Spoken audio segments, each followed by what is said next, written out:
Hi, I'm Jackson Upperman, My name is Jameson Young. and I'm here today talking to you about Peak Ski Company based out of Bozeman, Montana. This was founded by Bode Miller, who's an Olympic medalist in skiing. Peak Ski Company is founded in the United States, but it does have presence in Europe. With its first year there, providing $2.2 million in sales. Um, we as a group think that Peak Ski Company could expand to Italy as the country of choice, and that's because of the 2026 Winter Olympics coming up.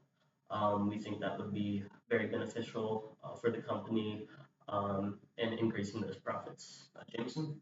Yeah, the market analysis for Italy, specifically Milan, is that they have a very strong GDP and economy. Their GDP is about $190 billion a year.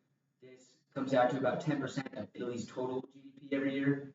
And with 3.5 million residents in Milan, there's a lot of opportunity for Peak Skis to sell to a higher end group, a higher end population. And one of the small towns that the Olympics is going to be held in is called Cortina. And though they only have about 5,000 year-round residents, this number does surge to about 50,000 in the off season. And with the Olympics, that'll be even more. Um, with this, with these good population numbers, the tourism is also growing in Italy. In 2023, they saw about 15% growth, and the Winter Olympics are obviously expected to boost that even more before and after 2026. Hi, my name is Ava Adcock. And I'm Andrew Hills, and I'll be going over the expansion strategy in Italy. So with the expansion strategy, we have the short-term expansion, and that will include pop-up stores and joint ventures. These will be easy to set up and move before and during the Olympics. Pop-ups could be in the form of a booth in a ski resort or tents near Olympic venues, and on the mountains for joint ventures.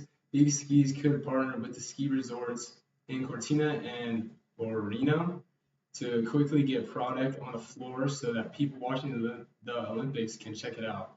With the long-term strategies, we could open flagship stores in Milan and Cortina to make more personal sales. We could also partner with ski schools and professional athletes and teams to keep Peak Skis relevant in Italy's winter community. Peak Skis will also want to diversify into other outdoor gear for activities such as skiing and mountaineering for off-season revenue. Ava? So I wanted to talk a little bit about the competitive advantage and risk assessment that we did. So some of the strengths that we noticed is that they're creating high quality handcrafted products that are focusing on precise engineering. And this innovation is coming from experts. It's Bode Miller and Andy Worth's involvement that adds credibility and drives product innovation. Their direct-to-consumer model eliminates the middleman with personalized customer service with a team of ski enthusiasts, which we saw through reviews that customers have really liked this. They're already established in Europe, and with that competitive pricing, they stand around a $900 price point, which is similar to less than their competitors. Some of the weaknesses we noticed is that they have a little bit of a low market share at a small company size with less than 1% of the global ski market that they're in. Some of the limited product diversification, only focusing on skis, which can provide vulnerability for seasonal demand. Opportunities that we're parking on why we picked Italy, the 2026 Winter Olympics coming up, and different joint ventures with these ski resorts and brand deals with competing athletes will boost revenue and expansion into, like Andrew was saying, expansion into different related outdoor gears like hiking and mountain biking that Italian ski resorts are capitalizing during this off season. There's also an increased tourism in these target locations. Some of the threats that we've noticed is that we're competing against some pretty dominant competitors, including Rosendahl, Atomic, and Fisher, and along with the climate change and the reliance on artificial snow that Italy has had to transition over to. And these economic fluctuations as well, especially the relations with the US. And we've noticed that through research, they kind of go through the same economic up and downs like we do. Like in 2008, for example, they kind of dealt with the same recession we did, and along with their dependence on tourism as a country. Thank you.